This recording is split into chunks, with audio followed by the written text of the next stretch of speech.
When we did go down to Springfield last week, we were there for a day. One of the things that it was very surprising to us related to redistricting in connection with the judges in DuPage County. But let me just kind of give you a general recap on what's happened with regard to redistricting. So in Illinois, every 10 years after the U.S. Census gets taken at the federal level, there is a reapportionment of congressional seats based on population. Unfortunately, because Illinois has been losing population, we are losing a congressional seat. And in addition, there's not only then redistricting of the congressional seats, but also of the state legislative seats as well, so that we can have a balanced population for both the Senate and the House seats. Unfortunately, the Democrats, when it came to the district here that we all live in, District 47, they specifically said we are going to gerrymander these maps, and the reasons why they did that were to, quote, maximize political power and increase the partisan advantage for Democrats and their incumbents. And District 47 is now going to become District 45. If you would like to see that repeated in print, you can find it. I've got the citation here. You go to ilga.gov and you look for House Resolution 443. The second version, which is the one that actually was adopted. And if you want to see how our district has changed based on precincts and census tracts, you can find that at page 70 of the legislation. And you can also find the express statement that the district boundaries were being changed in order to give Democrats a partisan advantage. I like to think that I'm representing you well down in Springfield and, making sure that I'm representing your interests, not a political machine's interests. And apparently that's not a very popular viewpoint down there, which is why they're trying to gerrymander the district. So I apologize.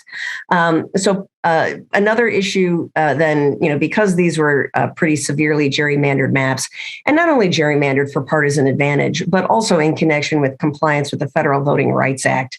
One of the things that is very clear under Section 2 of the Voting Rights Act is you are not supposed to be, changing districts in a way that is going to be harming districts that are certain communities of interest, particularly with regard to, race.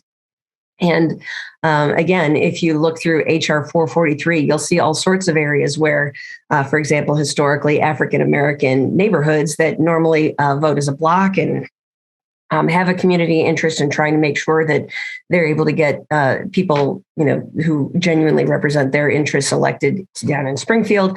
Those neighborhoods were cracked and split apart so that they could go help, for example, Robin Gable, who represents the Evanston area, and and other areas such as, for example, as in the Metro East St. Louis area. Those districts which were historically African-American districts, were split up and to try to help white Democrats maintain their partisan advantage. In addition, one of the things that we have seen here in Illinois is that the Latino population has been growing and growing and growing. But unfortunately, the number of districts and the representation for Latino districts have not been showing up in Springfield. So one of the things that we pointed out, so both the Mexican American Legal Defense Fund, the NAACP, as well as our caucus sued the Democrats in federal court, pointing out that, for example, here in DuPage County, there are at least two areas where you could potentially create Latino communities of interest that would allow more Latinos to get elected to office. Additional areas in Chicago, additional African-American seats that could be protected in various areas. And unfortunately, the federal court said that they actually were going to allow that to slide because the Democrats were using as their excuse not racial animus, but the desire to gain partisan advantage.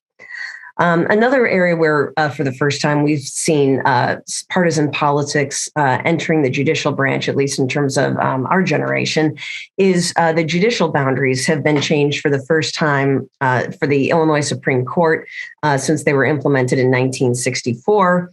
And again, there was a redistricting bill that just came out last week from Springfield.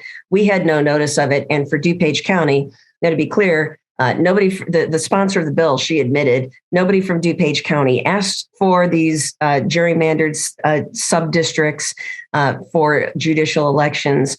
Nobody asked for it from the county board. Nobody asked for it from the state's attorney's office. And in fact, the caseload overall for judges in DuPage County has been going down. So the question was, so why are you doing this? And the answer was diversity. The real reason is, again, Democrats are going to use that to try to bring more what I would call judges in the Cook County mold into DuPage County. And that, again, is rather unfortunate, because I think one of the reasons why DuPage County has been doing so well comparative to Cook is because we have high quality judges who believe in enforcing the law and keeping our streets safe. And unfortunately, I think that there's a movement within the Democratic Party to have that change.